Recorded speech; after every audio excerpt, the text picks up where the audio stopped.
So I've been living with this story for quite some time because it's really part of my family story as well. Um, and my father told me the story when he was still alive. He passed away in 1997, and the story goes something like this: my father was deathly ill in 1945. And there was a German Jewish doctor from Berlin named Dr. Otto Zalesny, and he was a good friend of my father's, and my father was very ill, and he managed to save my father's life in 1945, and I was born the next year. So it's a very personal story for me, in addition to a story that I love because it's about friendship and compassion and courage, and lately it has become a story that's become very, very contemporary because as many of you know, the Philippines was visited by a horrific typhoon, a super typhoon, Haiyan, late last year, and killed thousands of people, and rendered millions homeless. And the Jewish and Israeli organizations actually sent relief groups to the Philippines, and the JDC, the Joint Distribution Committee, and the Israeli Defense Forces both sent large, over 1,000 people for IDF.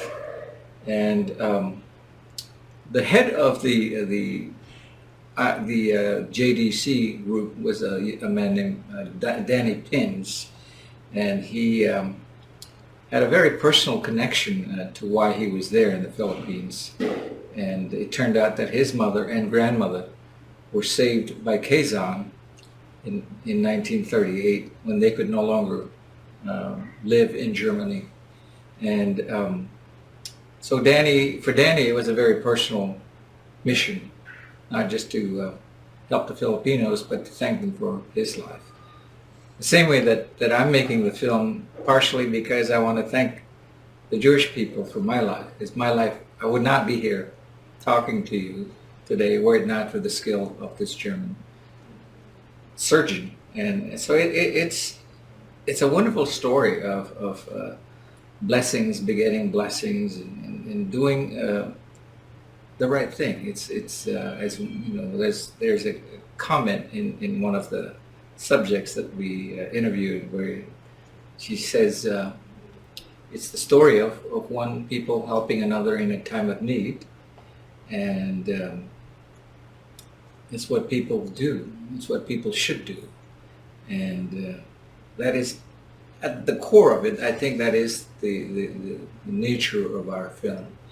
It is about how the Philippines was able to save more Jews than Schindler, 1,305, probably a larger number because there was a lot of unaccounted other folks. But on a larger scale, it is about how people should behave with one another, and trying to keep those blessings moving forward into the future. And Sharon Del Mendo, who is my co-producer but also our humanities scholar, keeps all facts straight. She's going to fill you in on the history behind the film An Open Door, Jewish Rescue in the Philippines.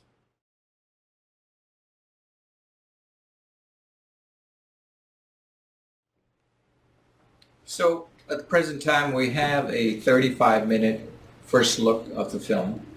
But we have just recently concluded another round of interviews in Northern California, and we have another 9 new characters to add to the roster. So we are currently in fundraising and production mode, and hopefully by the end of summer, sometime late August, early September, we will have a 1-hour cut to be able to show. And then we're going to then take that across the country and around the world for various film festivals to generate knowledge about the film, to generate a buzz, so that when it comes time for actual distribution in 2015, we will have quite a bit of track record that people can see that it's well received.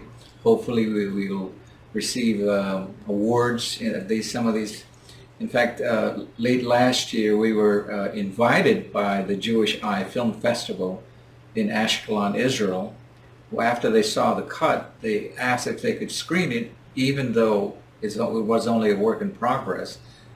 Film festivals don't normally do that, but they said, this is very important, we want to show it, and could we show it? And they did last October. So we know that we're on the right track, because film festivals are asking us to show them, to screen the film at their festivals. So hopefully by 2015, we will have an Academy Award nominated documentary on the rescue of Jews in the Philippines, and Sharon's already buying her gown for the event, and we'll be there next year.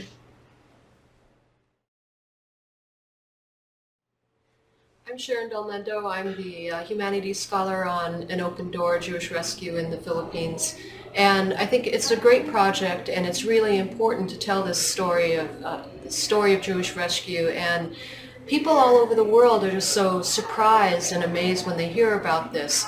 Nobody knows about it. The Americans don't know about it. People in the Philippines don't know about it.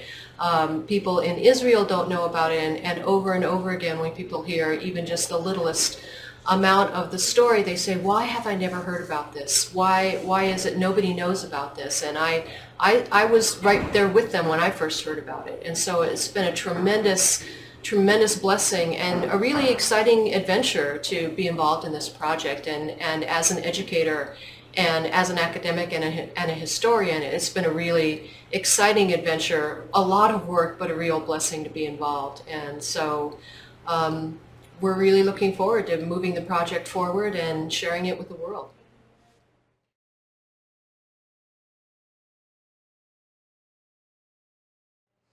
My research field is Philippine-American relations, and so when Sunny told me about this late in 2009, like everybody else, I had never heard about this, even though my research specialty is Philippine-American relations, and I had done quite a lot of research on the Commonwealth period, which is right when all of this was taking place. And so when Sunny asked me if I wanted to be his partner on this project, I said yes, absolutely. And I actually dropped a book project I've been working on for 5 years and put it aside so that I could work on this. And it's been worth it.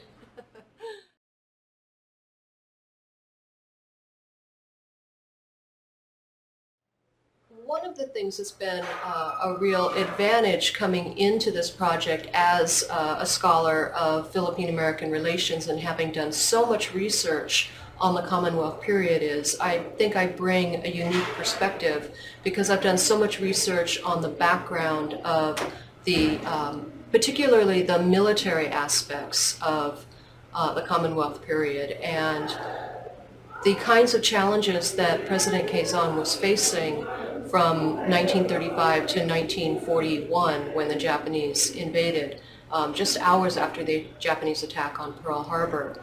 The kinds of challenges that President Quezon was facing during 1937 and 1931, which was this very brief 2-year window that was the time when most of the Manilaners were actually getting to the Philippines.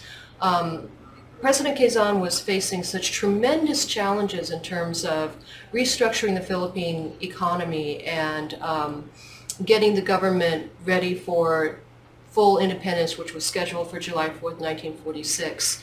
And the threat of Japanese invasion, which was really heating up in 1937. And so with these huge problems on his plate, so to speak, and the fact that Quezon was a very ill man, he had active pulmonary tuberculosis, and with all of that on his plate, the fact that President Quezon would not just take an interest in, but actually work very hard on getting not just getting visas, but actually getting places to settle Jewish refugees. I think that that is just a tremendous thing, and countries all over the world were turning Jews away, and here is the leader of a very small and relatively poor country, one that was in a very vulnerable position in terms of sort of the global geopolitics of the day.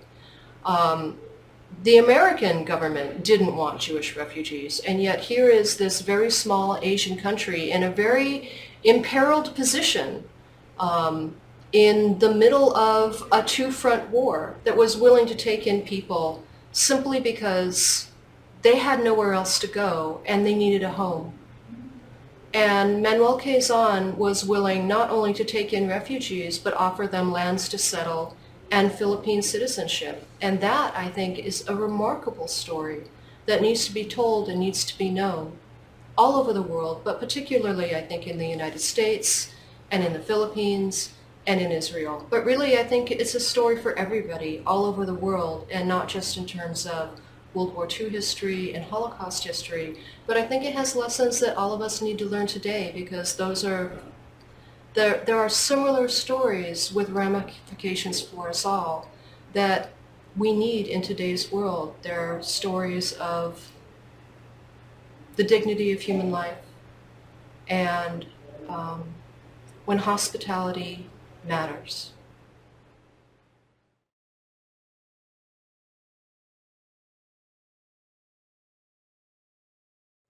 Most of the Manilaners left the Philippines after the liberation, so in other words, after like September of 1945. And the reason for that is that Manila was the second worst destroyed Allied city of World War II, that is, right behind Warsaw. Entire stretches of Manila were just bombed to the ground, and if you've seen the aerial photographs, it was just block after block after block after block was rubble. And so most of the Manilaners left in late 1945 or through 1946. There was a sort of gradual exodus. So there weren't really very many Manilaners who stayed through the late 1940s. If they had another place that they could go, they did, simply because life was so hard in Manila after the war. But the remarkable thing, I think, about the post-war exodus of the Manilaners is that they took with them this abiding affection for the Philippines and for Filipinos that they sort of treasured and nurtured in their hearts for the rest of their lives. And I know one of the Manilaners' children says that her mother, who was a refugee from Austria, said that in her final months of life, when her mother was in a nursing home, she had Filipina caregivers. We know that there are so many caregivers, Filipino caregivers all over the world. And this Manilaner, who was very elderly and she was in her last months of life, would have her Filipina caregivers just spend time by her bedside, and her mother would take her Filipina caregivers' hands and she would stroke their arms very lovingly, and she would speak Tagalog to them. And she would just smile, and her daughter said you could see the love and affection. And this was 40 years after Hannah had left the Philippines. And Frank Ephraim, who wrote the book Escape to Manila, his daughter Michelle said that he became a different person when he was with Filipinos, that he was always sort of a stern, kind of dour man, very regimented, very Germanic, very sort of no nonsense. And yet when he went to Daly City, California, which of course is a huge Filipino enclave in Northern California, he would go once a year to visit his parents there. And when he was in Daly City, he would become a different man. He would relax, he would blossom, he would become this very gregarious guy. And it was clear to her that he was a different person when he was around Filipinos. And time and time again, when you talk to the Manilaners who are still alive, or you talk to their children, they always express love and affection, and it sort of glows from them. Even when they've been away from the Philippines, or even if they've died, their children talk about it. And it's something that you can hear in their voices and you can see in their faces. And so even though most of them left fairly quickly after the war was over, in, I think, very important and substantive ways, they never left the Philippines. And I think that is a story that needs to be told. And particularly, I think that Filipinos in the Philippines need to learn. Because the Philippines is in the heart all over the world, even into the second and third generations. And I think that that's a story that Filipinos would really like to know.